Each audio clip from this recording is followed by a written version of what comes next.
And Tom Brady, it was sort of a mixed conclusion on him. On one hand, I think there are legitimate reasons for concern about a guy who's going to be going in his age 43 season at quarterback. I mean, literally the only other quarterback who has started games at age 43 in the post-merger era is Vinny Testaverde. And just a handful of guys who've played at that age. Vinny Testaverde, Doug Flutie, Steve DeBerg, maybe Warren Moon.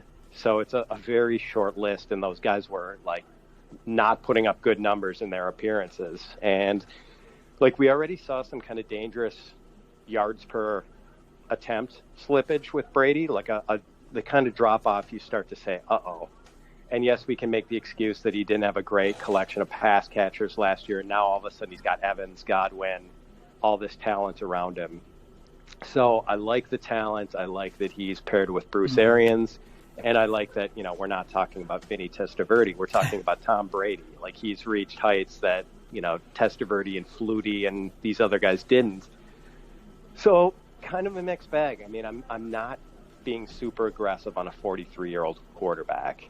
There is definitely the risk that he goes over that age cliff and there's no coming back. But, still, of course, a great quarterback. Paired with that kind of weaponry, it's attractive. I'm just sort of torn here. It's a kind of a balancing act, and I don't know which way we're going to go here.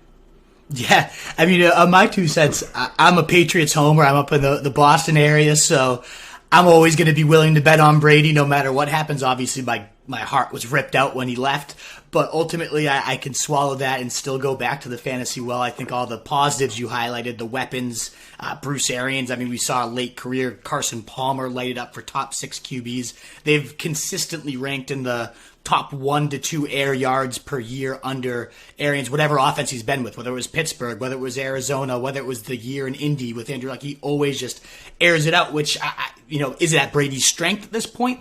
Who knows? He still throw a decent, according to PFF, he was in the top 10 of their deep ball metrics in many categories.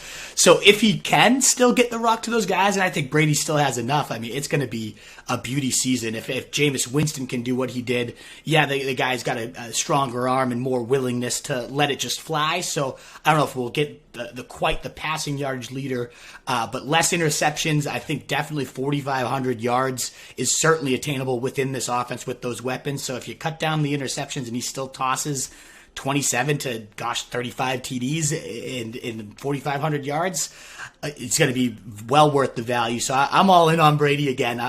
Obviously some homer bias there. What is up, you fantasy wolf? Thanks so much for tuning in. If you haven't already, share your thoughts in the comments, check out some more videos, and join the newest Wolfpack by subscribing below.